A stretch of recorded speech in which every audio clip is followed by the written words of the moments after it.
All right, guys, I'm the Tamron 20 to 40 millimeter 2.8 on the ZVE1, and we're gonna run this at 2.8 aperture, 400 ISO, just with the basic lights going. Now, how does this look? Obviously, the autofocus on this, I tell you right now, I've been testing it out. Autofocus on this lens is amazing. It's really good, no issues. I mean, it won't lose you. You go back in and out, you know, the normal stuff. It's solid. All right, but what I'm looking for is, this is 35 millimeter, okay? It's set on 35. So I'm gonna compare this to the 35 millimeter 1.8 Sony lens and see how much of a difference there really is. All right, so I'm gonna compare the 35 1.8 at 2.8 first. Is there any difference? Probably not. I would say there's probably no real difference between those two. But then when you kick it down to 1.8, obviously you're gonna get a little more background blur. But how does that look right now? I mean, this is 35 mil right now on the Tamron 20 to 40. And I want to see if the distortion or whatever, if it all pretty much looks the same, or if there is an actual difference. So this is the 35 on the Tamron 20 to 40 2.8.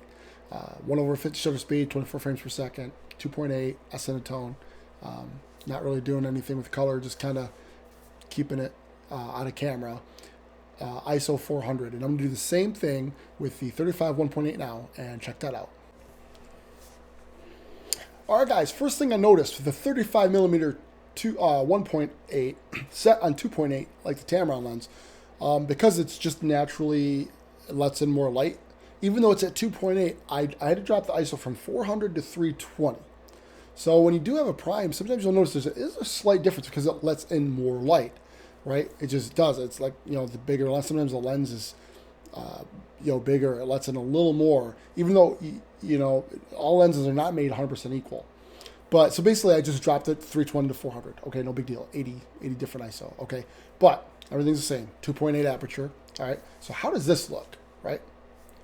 How does this look? How does this compare to 2.8 on the Tamron lens? Now, you can see these side by side. You can see what they look like. All the settings are the same. All right, so I didn't change those, except for the 60 or the 80 different ISO to compensate so it wouldn't be overblown, so they would be equal in exposure. All right, so check this bad boy out at 2.8. Now I'm going to switch this to 1.8, and this is where the difference comes in. Now, obviously, I will have to drop my ISO down to compensate. Because if I want to keep the shutter speed rule, then I'll have to drop the ISO. So we're going to go ahead and do that now. All right, guys, exposure is about the same right there. We're at 35 millimeter, and we are at 1.8 now. So how is that background blur? Is it that much more blown out? I'm down to ISO 160 now. So I mean, I could go to 100 to be a little bit, highlights to be blown a little bit. I'd be able to recover them, I'm sure. Wouldn't be too bad. But I just wanted to kind of make it even keel. So how does that look? Right? So now this is at 1.8, right? Versus the 2.8. I mean, will a zoom lens do it for you? If you have a 2.8 zoom lens, you got to raise the ISO up a little bit more, and you'll get a little bit less background blur. But in a studio setting, is it going to make that much of a difference? You let me know. Is it worth it to pay the extra money? Because the cool thing with the 20 to 40 is if you like the 20 mil, you got that. If you like the 35 mil, you got that, right? So you're getting two good focal ranges out of it. You can vlog with the 20 if you don't kick on the active stabilization. And then you also have the 40, which you could kick it up to 40 and then use it, or 35, and then use that as the talking head portion for an on-the-go lens. So you basically have two lenses in one there. Obviously, it's not a 28 to 75, but you do have the wide part of it. And the aperture is wider than the f4 lenses, so you can let a little more in light and make the difference. But you let me know. This is 1.8, guys. Comparing this to the 2.8. And I'm going to kick it up again one more time so you can see 2.8 now. Boop, boop, boop, boop. I'm a little underexposed. But look at the background. That's what I'm trying to look at here. 2.8, 1.8. 2.8,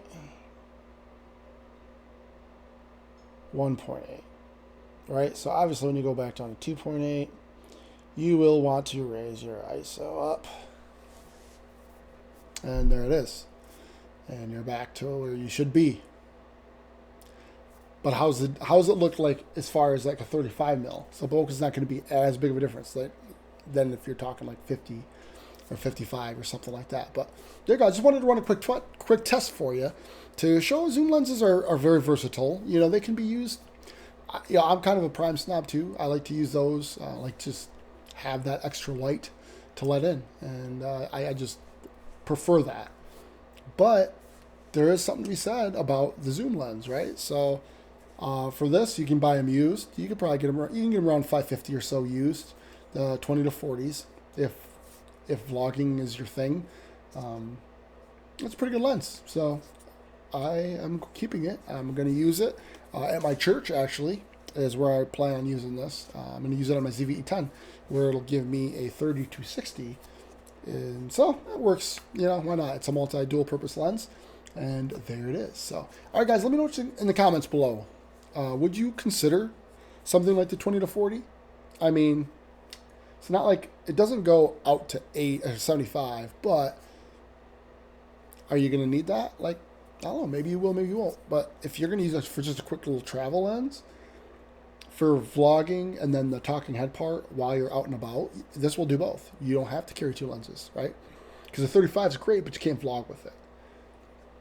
And the 20 in itself is good for vlogging, but when you put it up to talking head, it's a little too wide. So, you know, it's a pretty intriguing lens, and it's not bad. I got to tell you that. Definitely not a bad lens. So, but what do you think? Let me know in the comments below. Is it worth to have the 1.8?